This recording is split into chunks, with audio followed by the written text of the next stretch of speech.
Together, we will lead our party back to the White House, and we will lead our country back to safety, prosperity, and peace. Our convention occurs at a moment of crisis for our nation. The attacks on our police and the terrorism of our cities threaten our very way of life.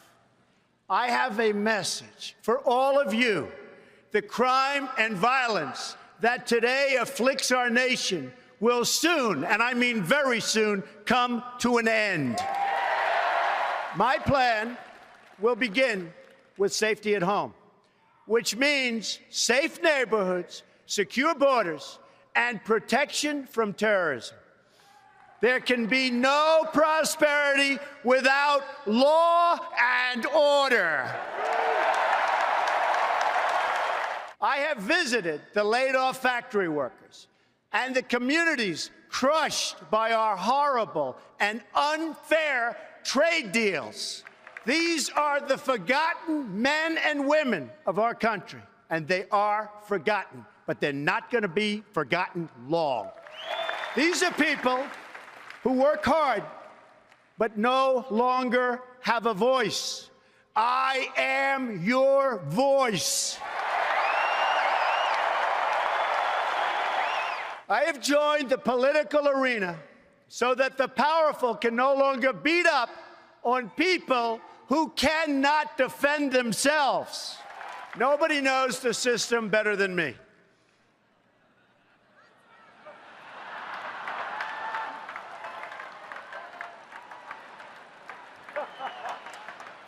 Which is why I alone can fix it.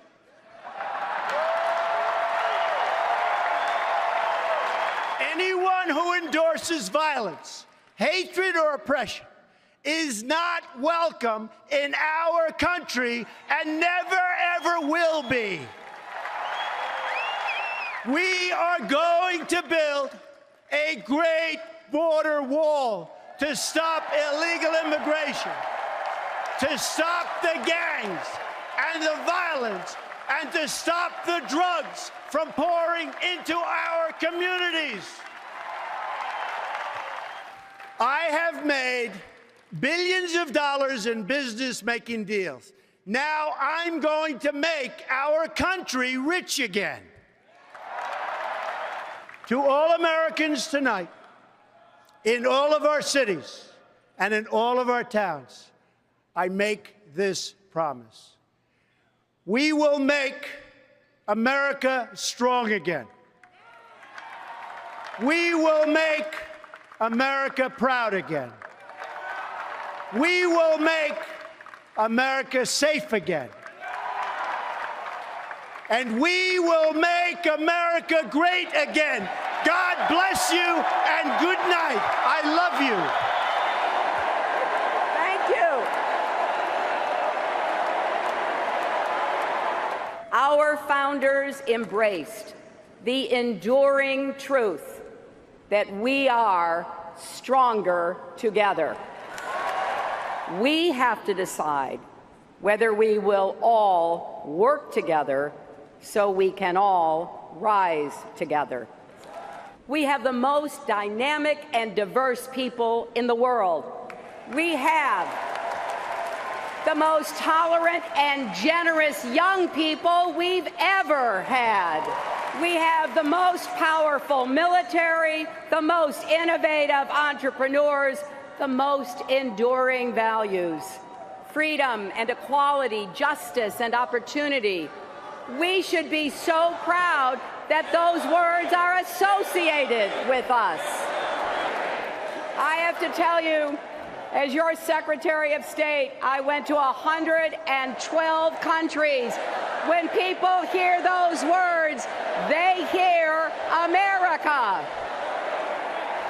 America needs every one of us to lend our energy, our talents, our ambition to making our nation better and stronger. I believe that with all my heart.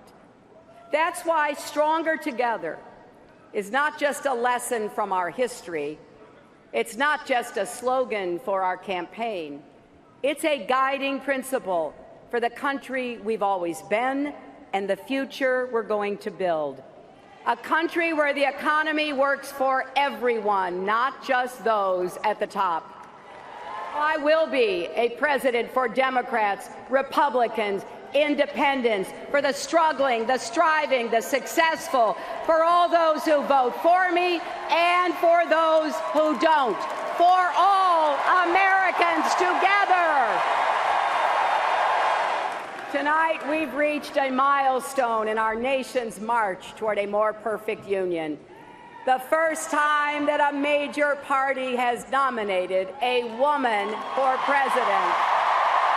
Standing here as my mother's daughter and my daughter's mother, I'm so happy this day has come. I'm happy for grandmothers and little girls and everyone in between. I'm happy for boys and men, because when any barrier falls in America, it clears the way for everyone. After all, when there are no ceilings, the sky's the limit. Every generation of Americans has come together to make our country freer, fairer, and stronger. None of us ever have or can do it alone. Let's be stronger together, my fellow Americans. Let's look to the future with courage and confidence. Let's build a better tomorrow for our beloved children and our beloved country. And when we do, America will be greater than ever. Thank you, and may God bless you and the United States of America.